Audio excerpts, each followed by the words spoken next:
Hello, hello, hello. This is Dmitry Ivanovich with the Naked Truth. Now, my name really isn't Ivanovich, but that is a name you can trust. You can look at my website and you can get the full skinny on what I'm about to have you listen to. This is a conversation which I had with Sherry Duncan, who has been appointed my special liaison because I took a disabled person's side many years ago with the Department of Human Services. The Department of Human Services has been allowing a group of drug-dealing sociopaths to hold a person in an involuntary imprisonment ever since they were able to obtain this person when she was an infant through human traffic. At this point in time, the Department of Human Service is seeking to deny me my entitlement under the rules of DHS. I believe the recording that I made with my conversation with Sherry Duncan just a few moments ago will be obvious to all of you. I appreciate this opportunity to present this case to you, and I want you to realize, especially the Americans who are watching this, that you're paying money for this shit. It shouldn't be happening.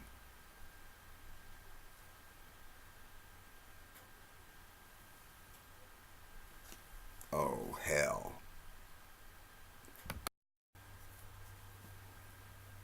It's extremely hard for me to use these smartphones because they think that they're smarter than me, so they want to mock me.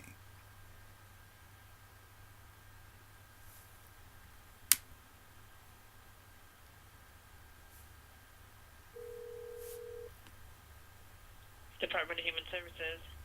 Yeah, I need to talk to Sherry Duncan. One moment. Human Services, this is Sherry. Hello, Sherry. I'm just wondering what movement has been made on getting me a medical card. Who is this? Well, I can't believe you can't recognize my voice. This is Jeff Soborow. Hey, Jeff.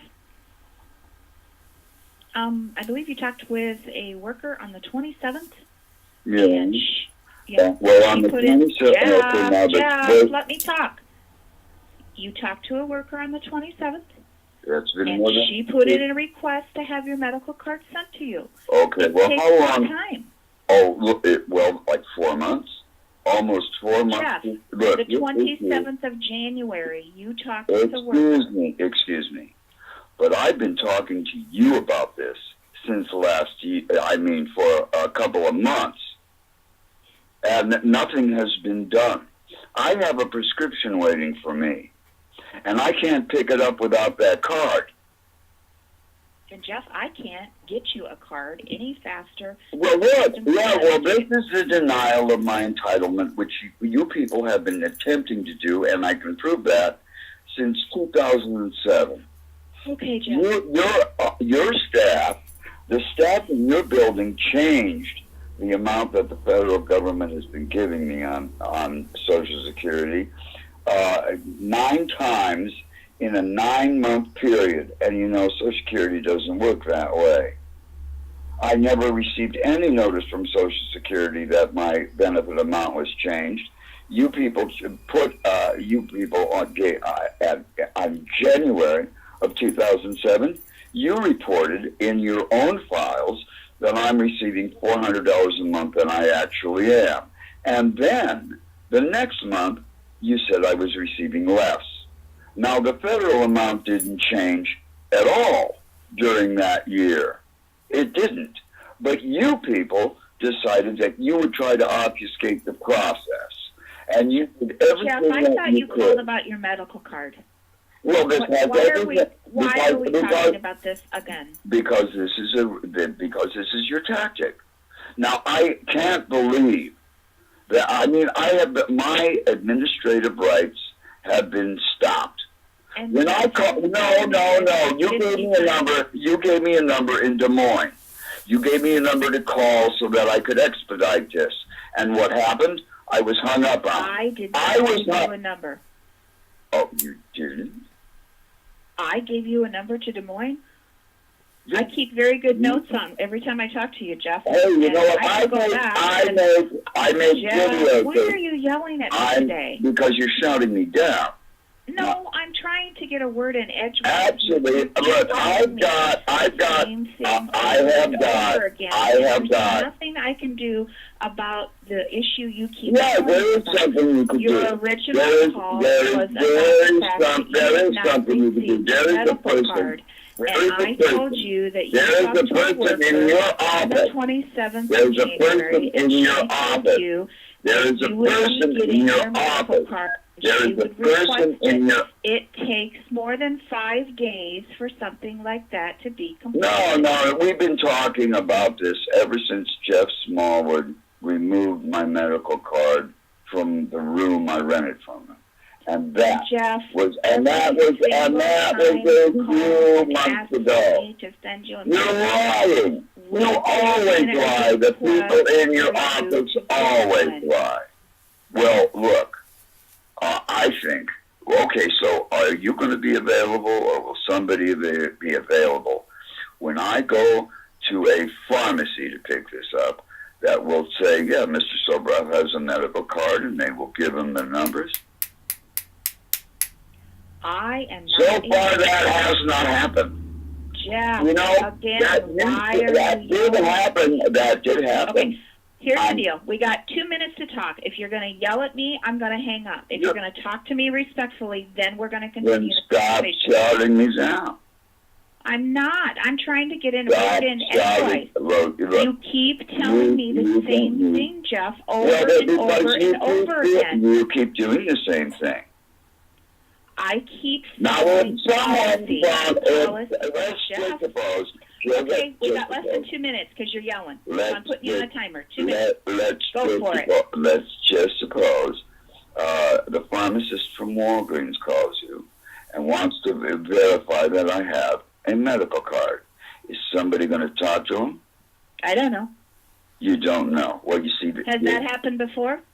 Well, it happened just the other day. Okay. You know, now. So you picked up a prescription and the pharmacist called? Dr. Mutchler wants me to have a medication for pain.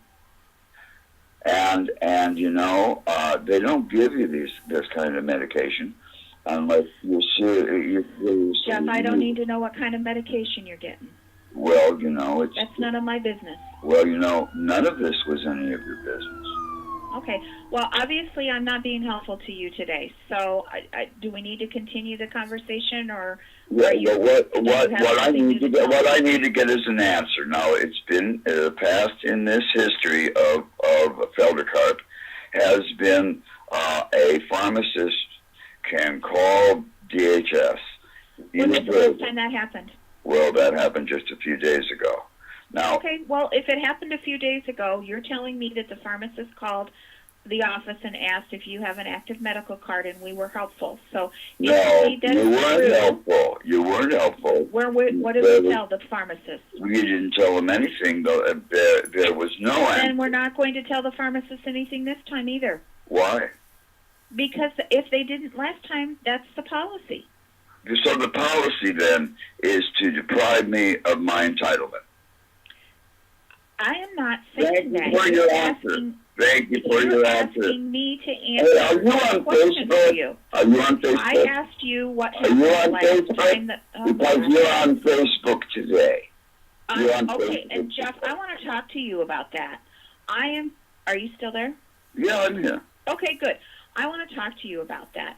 I am giving you notice that I do not want you to put any of our conversations on Facebook. Well, you're too late. I am asking you that politely. Well, you know, I'm telling you politely. Permission to do that. Well, you know what? I don't care. When you guys decided, that's fine. If you don't care, when you guys, federal judges, I don't give you permission to put a conversation that I have with you on Facebook. You just verified that you are blanking me out of my entitlement. I think that's That is not true. I'm telling you good. that Then if a policy is should that be we able, are not supposed to provide that information over the phone, and that's the way that it's happened in the past. No, you won't. No, it isn't. Not going to No, it isn't. No, it isn't. I can prove it.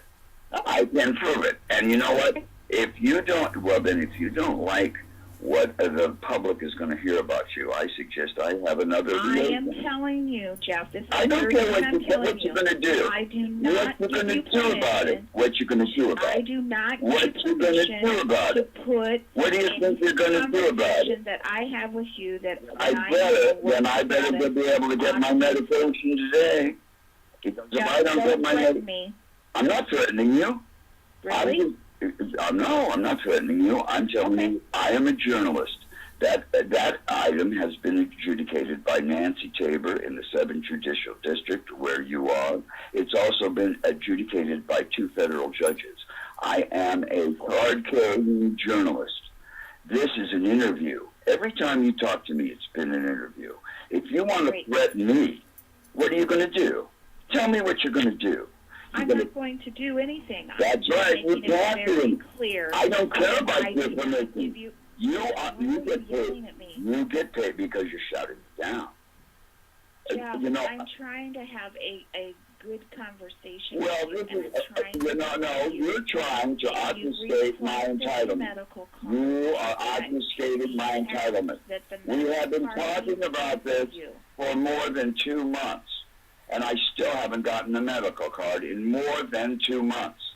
Now, in the past, when my medical card has been delayed or when I haven't been able to find it, a pharmacist has been able to call the DHS building where you are. They have been able to verify that I have one, and now they can't. So what's going to happen is that's either going to change today or you're going to be on the internet. And you know what? I can edit this for time purposes. Don't threaten me. I'm not threatening you. I'm telling you how it is. This is not a threat. It's a freaking promise. Now, I am telling you that I don't give you permission to do that. I don't give a fuck. You think I give a fuck about you? Fuck you.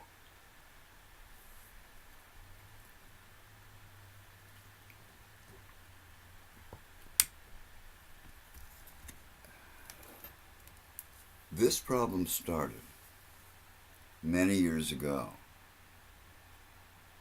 A friend of mine named Nettie was notified by a former director of the DHS building, which is the Bicentennial Building in Davenport, that they were going to terminate her Section 8 housing. Nettie Clemens had been a psychiatric patient for almost all of her life. When they threatened her with eviction, it caused her a great deal of worry. Nettie Clemens could not have survived on the street. Now, the interesting thing about that threat is that this department of DHS has nothing to do with Section 8 housing. Yet, a person who is not associated with Section 8 housing and cannot terminate someone's Section 8 housing just because of their whim or their caprice calls up a person who is emotionally bereft and threatens to do just that. So I asked Nettie if she would like me to try to intervene and get to the bottom of it. And she gave me permission to do so. After playing phone tag with this person's office for about a week and a half, I was able to get a hold of the aforementioned director. And when I asked him what the problem was, having already known that his department has nothing to do with Section 8 housing, he told me it was none of my damn business. And I told him that, well, I'm a journalist, and by virtue of the First Amendment, by virtue of the Constitution. I can make anything that I want my damn business. And I told him that if he did not reassure Nettie Clemens that she was not going to be living in the street, I would put him on the internet on my website. Front page centerfold. I gave him 2 days to do that, and he had not completed that, but in 2 days. On the third day, I made my entry on the web. Within 18 minutes or less, Nettie Clemens was after this guy knew that he was outed. Nettie Clemens was assured that she was going to be able to live in her apartment, and there would be no termination of her Section 8 housing. I, on the other hand, was barred from the Bicentennial Building, and my administrative appeal rights were terminated, and they can't do that. Now, as you have heard, this woman, Sherry Duncan, who has been appointed my liaison, is telling me that they've changed their policy, that they will no longer permit a pharmacist to call them in relation to my case to verify that I actually have an active medical card. This is an obfuscation of my entitlement. They have been obfuscating my entitlement since 2007. And as you heard me explain to Miss Duncan, the Department of Human Services, located in the Bicentennial Building, has actually committed a felony where they entered into their records for the purposes of their internal appeal process false amounts of what I was receiving in my entitlement from Social Security. That's a felony. They didn't only do it once. In January of 2007, in order to try to cut my food stamps down to $10 a month, they reported in their own internal papers that I was receiving $400 a month more than I was receiving from Social Security. The next month, they reported that I was receiving less money and gave that as a reason for reducing my food stamps to a non-livable level. They did that for 9 months. Now, during the 9th month in August, when I was supposed to have my telephone conversation with an administrative law judge about that appeal, I was arrested for no reason by the Clinton County Police, based on a false report, which I later proved during a felony trial was a false report. I won that case because Judge Van Zee is a very fair individual, and he's not a racist, nor is he religiously intolerant. But these people are. Sherry Duncan works for an association that knew that Wanda Butler had been obtained through human traffic as an infant, and they allowed the Butlers to rent her out as a masturbatory wash rag beginning at the age of 5. I did a 12-year investigation on that issue, and because of my investigation, I was arrested over 400 times in Rock Island, because the pigs in Rock Island are in league with people who are selling interstate drugs. That's all on my website, and you can see it. Now, Sherry Duncan